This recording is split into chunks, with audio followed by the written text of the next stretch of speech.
20,000 कोटी त्याला द्यायला आहेत, पण सरकारकडे शेतकऱ्यांसाठी काही मागितलं की हे 9 लाख कोटी कर्जाचं ढोंग करतात आणि वरतून फुशारकीनं म्हणतात.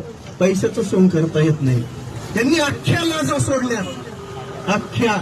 त्यांच्याकडे 5वी बहुमत आहे म्हणून हे माजले आणि या माजलेल्या भाड्यांना आपल्याला धडा शिकवावा लागेल. हा रघुराज साबळे पाटील कायमस्वरूपी मंगेशदादाच्या पाठीमागे असणार, शेवटपर्यंत लढणार.